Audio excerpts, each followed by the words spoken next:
வைகோ மேலே அந்த அளவுக்கு வந்து உங்களுக்கு வந்து ஒரு நேசம் இருந்தது. அப்படி இருக்கிற காலகட்டத்தில் அவரை விட்டு பிரிய வேண்டிய சூழல் ஏன் ஏற்பட்டது? அவரையும் விட்டு பிரியணும்னு நான் நினைக்கல. ஒரு அவரை விட எனக்கு கூட்டம் கூடிச்சு.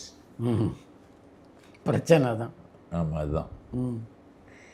அவருக்கு பேச்சை விட என் பேச்சை ரசித்தாங்க. நானும் அவர் ஒரே மேடையில் இருந்தாலும் நான் பேசி முடித்தேன்னு ஒரு கூட்டம் கலைய ஆரம்பிச்சிடுச்சு. அதுக்கு பிறகு நான் வந்து அரசியல் மேடைகளை தாண்டி இலக்கிய மேடைகளில் பேசுகிற வாய்ப்பு எனக்கு தானாக வந்தது தான். எல்லோரும் என்னை விரும்பி கூப்பிட்டாங்க. அவர் அதெல்லாம் அவரால் கொஞ்சம் ஜீரணிக்க முடியலை. அப்படி அவர் என்னை எண்ணியிருக்கக்கூடாது, எண்ணிட்டார். அதனால் அவரால் 6வது விரலாக அலட்சியப்படுத்தப்பட்டேன், நிராகரிக்கப்பட்டேன்.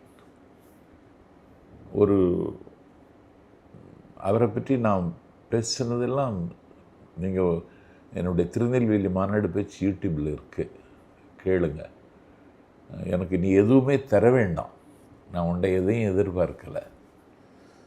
உன் புயர் சொல்லி உன்னை புகழுகிற அந்த பேர் கல்லறைக்கு போகிற கடைசி நிமிடம் வரைக்கும் எனக்கு வேணும்.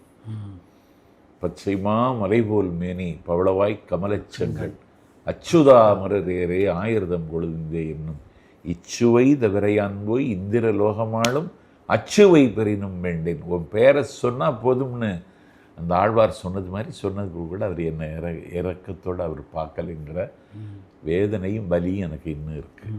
உங்களுடைய வருத்தத்தை போக்குறதுக்கு எந்த முயற்சி எடுத்துக்கலை. நீங்கள் விலகின போது ஆமாம், என்ன நிராகரிக்க வேண்டும்ங்கிறதுல உறுதியாக இருந்தார், அப்புறப்படுத்த வேண்டும் என்பதில்.